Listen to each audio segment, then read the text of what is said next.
Hari ini saya menggunakan sesuatu yang lagi tren di dunia, yaitu menggunakan baju atau kaos warna hijau seperti Zelensky, di mana kita tahu di dunia barat atau sekutu atau Amerika, Zelensky adalah war hero. Saat ini dia diembung-embung sebagai war hero.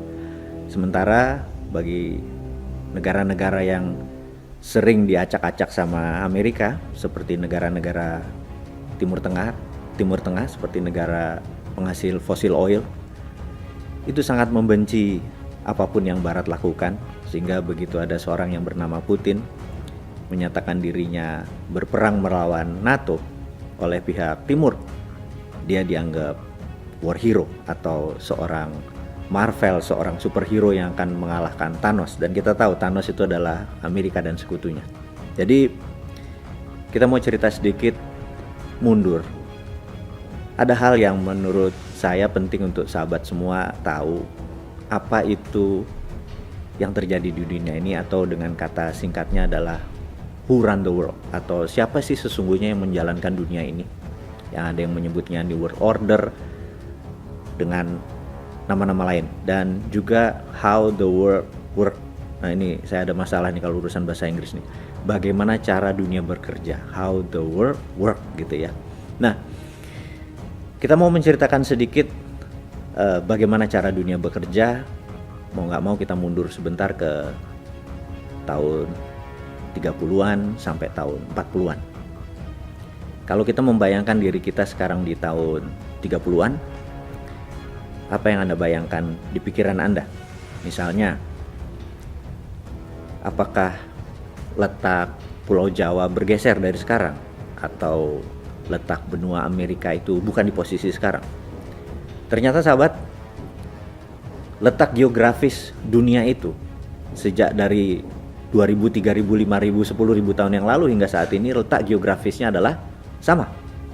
Lalu apa yang membedakan peta dunia di tahun 20-an, tahun 30-an, tahun 40-an, tahun 50-an dengan sekarang, tahun 2022? Yang berbeda adalah negaranya saat itu belum sebanyak sekarang. Kalau sekarang ada hampir 200 negara. Waktu itu di tahun 30-an, di tahun 20-an, Indonesia itu belum ada. China atau Tiongkok itu belum ada. Arab Saudi belum ada. Irak belum ada, gitu ya. Ada 100 negara belum lahir.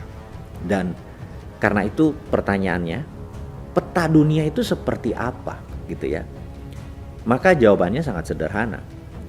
Peta dunia dulu ditentukan oleh negara-negara kolonialisasi yang mengkoloni. Misalnya di Afrika terbagi, di sini wilayah Belgia, di sini wilayah Spanyol, di sini wilayah Inggris, di sini wilayah Belanda, gitu ya.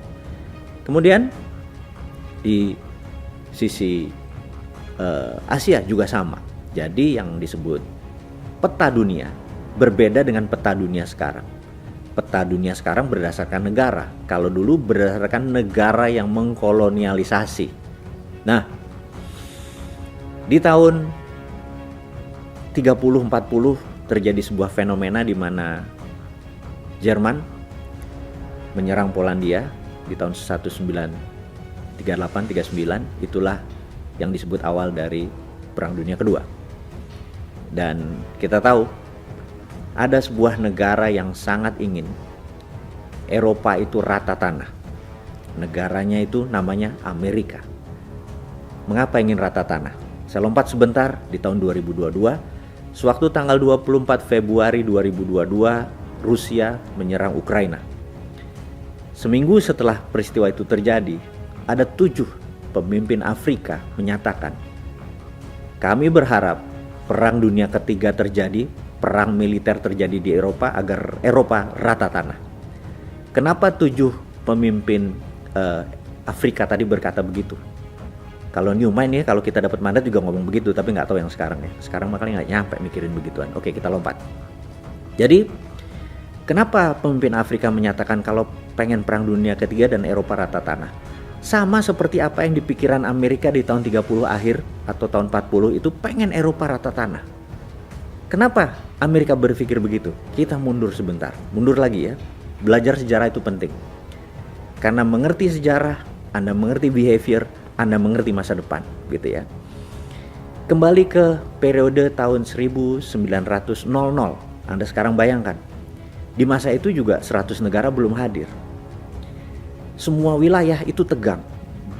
Di daerah Brazil misalnya, Portugal ribut sama Belgia, ribut sama Spanyol, kemudian di Indonesia, Inggris sama Belanda, di Afrika, hampir semua negara Eropa yang mempunyai wilayah kolonialisasi ribut satu sama lain.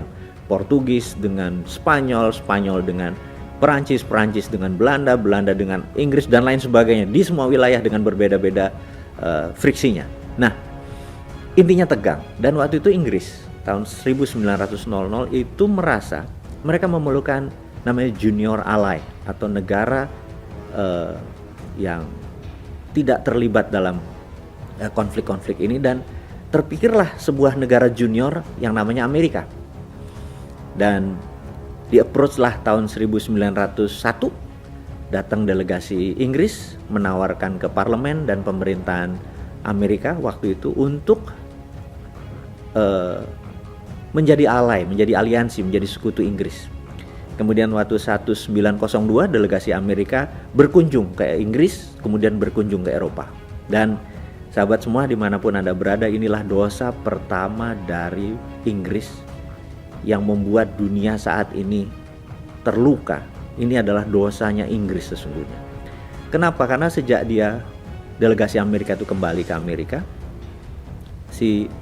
mereka berkata, mereka rapat, mereka menyadari bahwa di Inggris, di Eropa, senjata itu masih satu-satu, door clack gitu ya, masih satu-satu. Sementara di zaman koboi 30 tahun sebelumnya atau 18 sekian, perang saudara di Amerika, itu sudah pakai revolver. Jadi kalau nembak ceklek door gitu ya. Untuk sekedar mengingat, kalau Anda nonton film The Last Samurai itu, kembaran saya di Tom Cruise itu ya, kan Anda tahu dia terakhir di Samurai itu ditembak dengan brand gitu ya, sudah revolver. Jadi teknologi senjata Amerika itu sudah 30-50 tahun lebih maju dari Eropa.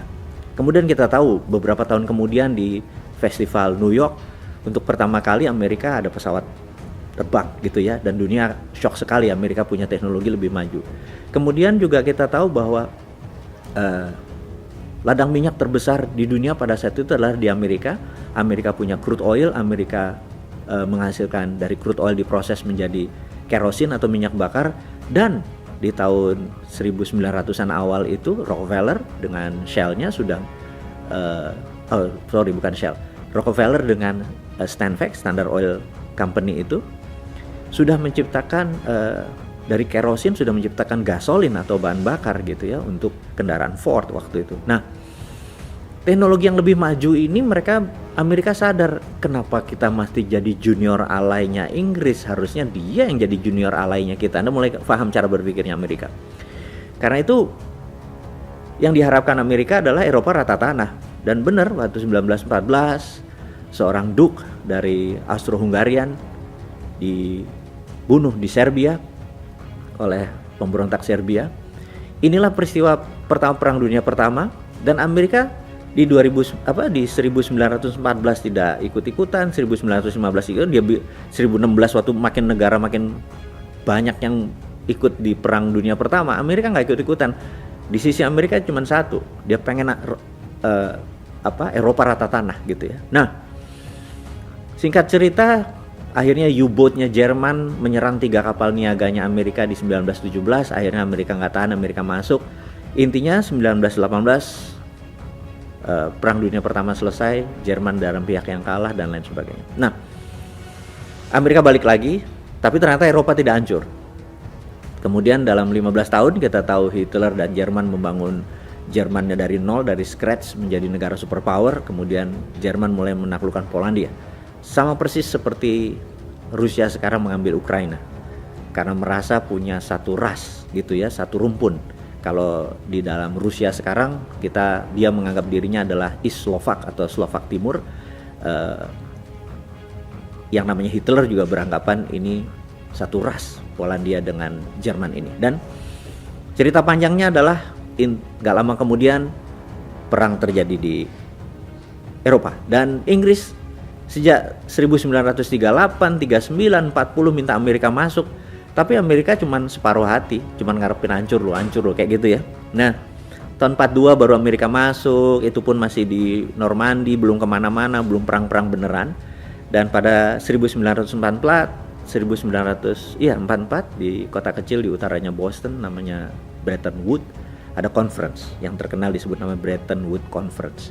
Berkumpullah 10 negara Eropa dan Amerika tentunya, dan Amerika yang memimpin conference tersebut berkata kepada delegasi tersebut bahwa Anda semua setuju nggak bahwa kita tidak akan ada perang dunia ketiga lagi ke depannya?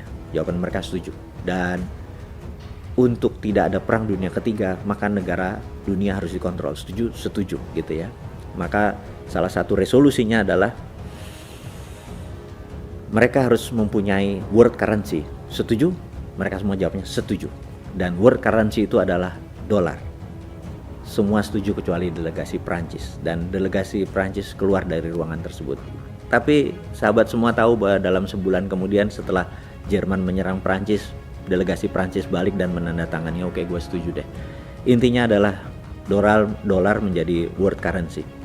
Yang kedua adalah mendirikan World Bank, bank yang untuk mengendalikan peredaran uang di dunia, dan International Monetary Fund atau IMF untuk pelaksanaan lending atau pinjaman. Dan yang menarik adalah untuk sebuah resolusi keluar dari IMF, suara voting itu harus mendapatkan 75% agree baru resolusi IMF keluar. Dan suara hak vote-nya negara Amerika adalah 26%. Singkatnya, kalau seluruh negara setuju itu baru 74%, alias resolusi tidak pernah solid, tidak pernah utuh, kecuali Amerika setuju. Jadi kita lihat bahwa dengan 26% suara itu Amerika adalah pengendali 100% IMF.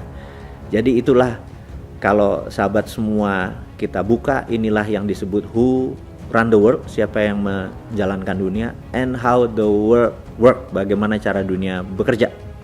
Nah, sejak saat itu sebuah buku yang berjudul Long Telegram dari John F. Cannon.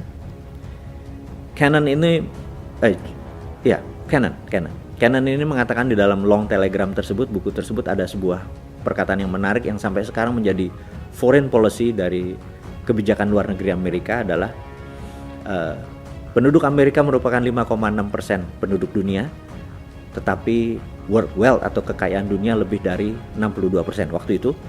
Dan kalimat di bawahnya yang menjadi legend hingga saat ini adalah we want to keep it that way forever, atau terjemahan bebasnya adalah kami ingin selamanya mengontrol world wealth, 65% kekayaan dunia tersebut. Dan kita tahu sampai saat ini Amerika merupakan pengendali 65% world wealth. Memang secara GDP dibandingin China mungkin sudah 11-12, menguasai 25-30% kekayaan dunia. Tetapi Amerika memiliki Wall Street, di mana 40% world wealth ada di Wall Street. Kita lihat misalnya saham Alibaba, Tencent, semuanya ada di Wall Street. Itulah yang mengendalikan 40%. Kalau ditambah dengan 25% GDP nasionalnya Amerika, ya masih 65%. Jadi inilah yang menjadikan kita harus memahami who run the world, siapa yang menjalankan dunia. Bukan lagunya Beyonce ya, who run the world girl katanya ya. Ini bukan, ini who run the world adalah Amerika dengan konsepnya Barat. Kemudian world wealth masih dikuasai Amerika. Dan ada sebuah kata-kata yang di serial video Bosman nanti akan kita urai, bahwa who control food, they control people. Who control energy, they control country. Jadi jangan heran 80% energi dunia Amerika masih yang megang. Saya rasa itu dulu untuk hari ini. Terima kasih. Sukses buat Anda semua. Salam sehat.